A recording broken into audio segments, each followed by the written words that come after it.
Hello students and welcome back to my channel. तो students, आज मैं आपको एक्सप्लेन करने जा रही हूँ आपकी बिजनेस स्टडीज बुक का first chapter and the name of the chapter is business trade and commerce. तो स्टूडेंट्स, ये जो आपका चैप्टर है ये दो पार्ट में डिवाइडेड है। First part is history of business trade and commerce and the second part is nature and concept. तो आज के पार्ट में मैं आपको हिस्ट्री नहीं पढ़ाने जा रही हूँ क्योंकि आपको ज्यादा इंफॉर्मेशन इस सब्जेक्ट से रिलेटेड नहीं है। तो इस वीडियो में हम जो बेसिक टर्म्स हैं वो समझेंगे, पहले के बिजनेस के क्या है, फिर हम हिस्ट्री में जाएंगे। तो फिलहाल हम क्या समझेंगे, कंसेप्ट और नेचर बिजनेस का क्या है, बिजनेस क्या है, क्या मीनिंग है उसका, क्या डेफिनेशन है उसकी, कितनी टाइप की एक्टिविटीज होती हैं, ये सारी जो बेसिक इंफॉर्मेशन है वो हम आज जानेंगे और नेक्स्ट वीडियो में फिर हम इसकी हिस्ट्री में जाएंगे। तो चलिए स्टार्ट करते हैं चैप्टर का explanation. As you can see here, definition of business is written here. The term business is derived from the word busy. Thus, business means being busy. अब ये जो वर्ड है बिजनेस, ये लिया गया है बिजी वर्ड से, इसलिए बिजनेस का मतलब हो गया बिजी। अब यही डेफिनेशन क्या आप अगर एग्जाम में लिख देंगे तो आपको फुल मार्क्स मिल जाएंगे? नो, क्योंकि ये डेफिनेशन के साथ आपको एक दो और डेफिनेशन भी लिखनी पड़ेंगी ताकि आपको जो पढ़ रहा है आपका आंसर वो अच्छे से समझ सके। तो चलिए समझते हैं कि बिजनेस का मतलब है बिजी रहना। अब आप मुझसे अगर ये कहेंगे कि मैम मैं दिन भर फोन पर बात करता रहता हूँ, मैं बिजी रहता हूँ, तो मैं बिजनेस कर रहा हूँ, तो no, that is not a business. या आप मुझसे कहें कि मैम मैं दिन भर सोने में बिजी रहता हूं तो मैं बिजनेस कर रहा हूं, क्योंकि बिजनेस का मतलब होता है बिजी रहना, but no, that is not a business. अब बिजनेस की एक्चुअल डेफिनेशन हम नेक्स्ट वाली डेफिनेशन में समझेंगे जिसमें हमको डिटेल इंफॉर्मेशन मिलेगी कि बिजनेस क्या होता है। So let's start the second definition. It refers to any occupation in which people regularly engage in activities related to purchase, production and sale of goods and services in a view to earning profit. अब कह रहा है कि ये एक occupation होता है, business एक ऑक्यूपेशन होता है। ऑक्यूपेशन मतलब एक काम होता है, एक कार्य होता है जिसमें जो लोग होते हैं वो regularly, this word is very important, regularly, जिसमें जो लोग होते हैं वो रेगुलरली इंगेज रहते हैं एक्टिविटीज में। कौन सी एक्टिविटीज में? Purchase, production and sale. Purchase, production और सेल वो किस चीजों का करते हैं? या तो गुड्स का करेंगे या सर्विसेज का करेंगे, और मेन मोटिव क्या होगा? Earning profit. अब देख लीजिए, अगर फॉर एग्जाम्पल मेरे पास सेल फोन है और मुझे एक नया सेल फोन आया है मार्केट में, वो खरीदना है, पर मेरे पास कुछ पैसे कम पड़ रहे हैं, तो मैंने क्या किया, अपना फोन बेच दिया और उससे कुछ मुझे पैसे मिले। अब देखिए, मैंने सेल भी किया और मुझे पैसे भी मिले, I got money also, but that is not business. Why? Because I am not regularly engage in that activity.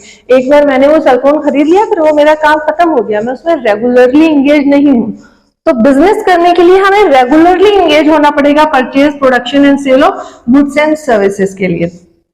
और ये तो बहुत इंपॉर्टेंट पॉइंट है that the main motive of every business is to earn profit. बिना profit के फिर क्या फायदा हमारा बिजनेस करने के लिए?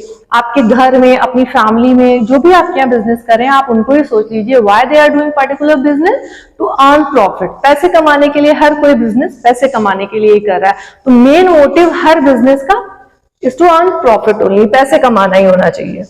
अब देख लीजिए ह्यूमन एक्टिविटीज, जो हमारी ह्यूमन एक्टिविटीज है वो दो पार्ट में डिवाइडेड है।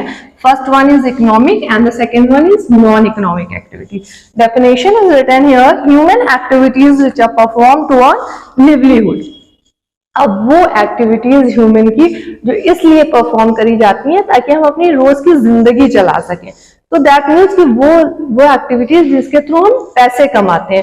फॉर एग्जाम्पल, आप अपने फादर को ही सोच लीजिए कि आपके फादर बिजनेस कर रहे हैं, तो वो क्या है, इकोनॉमिक एक्टिविटी कर रहे हैं कि नॉन इकोनॉमिक एक्टिविटी कर रहे हैं? ऑब्वियस सी बात है कि वो इकोनॉमिक एक्टिविटी कर रहे हैं, क्योंकि उसके थ्रू वो पैसे कमा रहे हैं। फिर वो जो आपके रोज के खर्चे हैं, आपके एक्सपेंसेस है, आपकी फीस है, आपकी क्लोथिंग है, वो सारी चीजें वो खरीद कर लेकर के आ रहे हैं। तो वो एक्टिविटीज जो परफॉर्म करी जाती है ताकि हम अपनी लिवलीहुड चला सकें, अपनी रोज की जिंदगी चला सके, वो इकोनॉमिक एक्टिविटीज में होती हैं।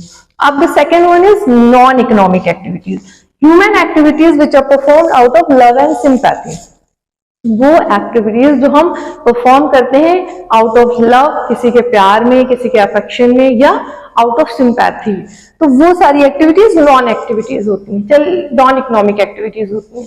चलिए एक इसका एग्जांपल ले लेते हैं। फॉर एग्जांपल, अगर मैं एक स्कूल में पढ़ा रही हूँ तो मुझे पढ़ाने के लिए क्या मिल रहा है, सैलरी मिल रही है वहां पर, तो वो मेरी इकोनॉमिक एक्टिविटी है। पर घर जाकर मेरे घर के आसपास कुछ ऐसे बच्चे हैं जो मुझे फी नहीं पे कर पा रहे हैं, उनकी फाइनेंशियल कंडीशन अच्छी नहीं है, तो वो बच्चे मेरे पास पढ़ने के लिए आ रहे हैं, तो मैं उनसे पैसे नहीं ले रही हूँ, तो that is out of sympathy. तो वही सेम एक्टिविटी जो यहाँ इकोनॉमिक थी वो नॉन इकोनॉमिक हो गई है, क्योंकि मैं घर जाकर के जिन बच्चों को पढ़ा रही हूँ वो आउट ऑफ सिंपैथी पढ़ा रही हूँ, उनसे पैसे नहीं ले रही हूँ। तो वो एक्टिविटीज जो out of sympathy, out of love होती है, वो नॉन इकोनॉमिक एक्टिविटीज में आ जाती है।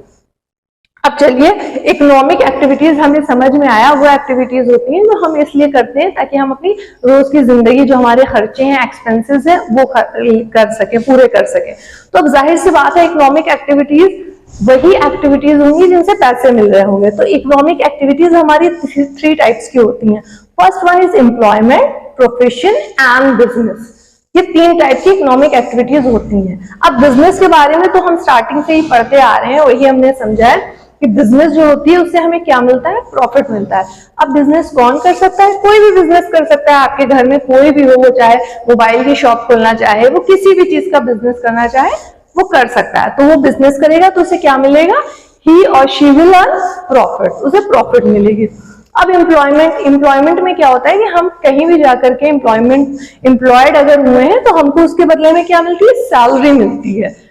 प्रोफेशन में हमारे पास एक, फॉर एग्जाम्पल, प्रोफेशन के एग्जाम्पल में हम डॉक्टर को ले लेते हैं, तो ऐसा नहीं है कि आपके घर में कोई भी कभी भी बैठा हुआ है वो कहेगा आज से मैं डॉक्टर हूं, आज मैं डॉक्टर बन गया, आपको वो दवा लिख करके देने लगेगा। नो, प्रोफेशन में अगर फॉर एग्जाम्पल अगर आप डॉक्टर हो तो आपके लिए प्रिस्क्राइब जो डिग्री है या क्वालिफिकेशन है वो होनी चाहिए, और आपको मिलेगा क्या, in return you will get professional fees. अब इन तीनों का जो डिफरेंशिएशन है वो मैंने नेक्स्ट वीडियो में किया, उसमें डिटेल डिफरेंशिएशन है कि तीनों में क्या डिफरेंस है, वो बहुत डिटेल में हम समझेंगे ताकि और हमें अच्छे से समझ में आएगा। अभी हमने बेसिकली ये समझ लिया कि एम्प्लॉयमेंट, प्रोफेशन और बिजनेस होता क्या है, और जब हम ये करते हैं तो हमें क्या मिलता है, सैलरी, प्रोफेशनल फीस और प्रॉफिट। और ये जो तीनों है, एम्प्लॉयमेंट, प्रोफेशन और बिजनेस, ये क्या है, these are 3 types of economic activities. अब the last topic which is given here is business firm. अब business firm क्या होता है, those organizations which perform business is called business firm.